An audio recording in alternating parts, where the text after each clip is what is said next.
Assalamu alaikum everyone. Welcome back to my channel Jahed Vlogger. আজকে আমি আপনাদের সাথে খুবই সহজ একটি এমন অল্প উপকরণে তৈরি করা যায় এমন একটা অসম্ভব মজাদার রাইসের রেসিপি শেয়ার করব। আজকে তৈরি করে দেখাবো চিকেন ফাহিতা রাইস। এটা কিন্তু একদম ঘরোয়া উপকরণে এমন খুবই অল্প সময়ে তৈরি করে নেওয়া যায়, খেতে অসম্ভব মজাদার লাগে। আশা করছি দেখেই বুঝতে পারছেন। চলুন দেখে নেওয়া যাক কিভাবে তৈরি করতে হয় এই চিকেন ফাহিতা রাইস। প্রথমে আমি একটা মিক্সিং বোল নিয়েছি, এর মধ্যে দিয়ে দিচ্ছি বোনলেস চিকেন 1 কেজি পরিমাণ। আমি ছোট করে টুকরা করে কেটে নিয়েছি, ধুয়ে পরিষ্কার করে এভাবে আমি টুকরা করে নিয়েছি। এখন আমি এগুলাকে একটু ম্যারিনেট করব। প্রথমে দিয়ে দিচ্ছি 1 টেবিল চামচ পরিমাণ লেবু রস, সাথে দিয়ে দিচ্ছি 1 টেবিল চামচ রান্নার রেগুলার তেল। এগুলো দিয়ে আমি এগুলোকে মেখে নিচ্ছি ভালো করে। এরপর দিয়ে দিচ্ছি সয়া সস 1 টেবিল চামচ পরিমাণ, দিয়ে দিচ্ছি 1 টেবিল স্পুন ওয়েস্টার সস, দিয়ে এগুলোকেও আমি মেখে নিচ্ছি। এভাবে আমি ভালো করে মিক্স করে নিলাম। এখন আমি দিয়ে দিলাম 1/2 টেবিল স্পুন হলুদের গুঁড়া, দিয়ে দিচ্ছি 1 টেবিল স্পুন লাল মরিচের গুঁড়া, আরও দিয়ে দিচ্ছি ধনিয়া জিরার গুঁড়া 1 টেবিল চামচ, গরম মশলার গুঁড়া দিলাম 1/2 টেবিল স্পুন, দিয়ে দিচ্ছি 1.5 টেবিল চামচ রসুন কুচি, দিয়ে এগুলোকে হাত দিয়ে ভালোভাবে আমি মেখে নিচ্ছি। ম্যারিনেট করে আমি 20 মিনিটের মতো রেখে দেব। এই ফাঁকে আমি ফাহিতা রাইসগুলো রান্না করে নেব। তার জন্য আমি একটা সসপ্যান চুলার উপর বসায় দিয়েছি কিছু পানি দিয়ে পর্যাপ্ত পরিমাণ, দিয়ে দিচ্ছি 3 টেবিল চামচ লবণ। এরপর দিয়ে দেব কিছু গোটা মশলা, 2টা তেজপাতা, একটা বড় আকারের দারচিনি, 5টা এলাচ, 5টা লং, 1 টিস্পুন শাহি জিরা। এগুলো আমি পানির মধ্যে ঢেলে দিচ্ছি। আরও দিয়ে দিচ্ছি 1 টেবিল চামচ তেল, সাথে দিয়ে দিচ্ছি 1 টেবিল চামচ লেবু রস।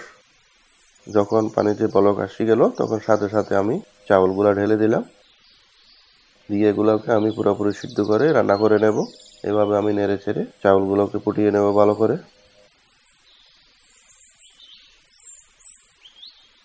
আমার চাউলগুলো ফুটিয়ে নেওয়া হয়ে গেছে। এখন আমি পানি জড়িয়ে একটা ট্রেতে এগুলোকে ঠান্ডা করে নিচ্ছি। এভাবে আমি চাউলগুলোকে ঠান্ডা করে নেব। এখন আমি যেই পাত্রে ফাহিতা রাইস রান্না করব সেটা বসাইয়ে দিলাম, দিয়ে দিচ্ছি 3 টেবিল চামচ রান্নার রেগুলার তেল। তেল গরম হয়ে গেলে দিয়ে দিচ্ছি 2টা পেঁয়াজ কুচি, দিয়ে এগুলোকে আমি একটু করে ভেজে নিচ্ছি। ভেজে নেওয়ার পরে এখন আমি ম্যারিনেট করা মাংসগুলো দিয়ে দিলাম, দিয়ে দিচ্ছি 1 টেবিল চামচ লবণ, দিয়ে দিচ্ছি 1/2 টিস্পুন টেস্টিং সল্ট, সাথে দিয়ে দিচ্ছি 1/2 টিস্পুন কালো গোলমরিচের গুঁড়ো, দিয়ে এগুলোকে আমি ভালোভাবে নেড়ে দিচ্ছি। এইভাবে আমি তেলের সাথে ভালোভাবে এগুলোকে মিক্স করে নিয়েছি। এরপর দিয়ে দিলাম 1 টেবিল স্পুন চিনি, দিয়ে এগুলোকে আমি ভালোভাবে আবারও নেড়ে দিলাম। চুলার জাল হাই হিটে রেখে এভাবে নেড়ে চেড়ে মাংসগুলোকে 3-4 মিনিটের মতো রান্না করে নেব। দিয়ে দিচ্ছি একটা পুরা গাজরের হাফ গাজর কুচি করে আমি কেটে নিয়েছি, এটা দিয়ে দিলাম। গাজরের টুকরাগুলো দিয়ে এভাবে নেড়ে দিচ্ছি। এরপর দিয়ে দিচ্ছি একটা ক্যাপসিকাম, আমি এভাবে পিস করে কেটে নিয়েছি। দিয়ে দিচ্ছি 2টা কিউব করে কাটা পেঁয়াজ, এগুলো আমি মাংসের সাথে দিয়ে দিলাম, দিয়ে এগুলোকে হালকা করে এগুলো একটু করে ভেজে নেব। ভেজে নেওয়া হয়ে গেছে। এখন আমি দিয়ে দিচ্ছি ঠান্ডা করে রাখা চাউলগুলো,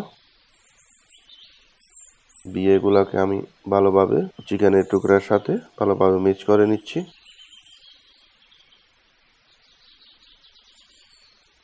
ঢাকনাটা দিয়ে এভাবে আমি 5 মিনিটের মতো একটু করে দমে রাখবো।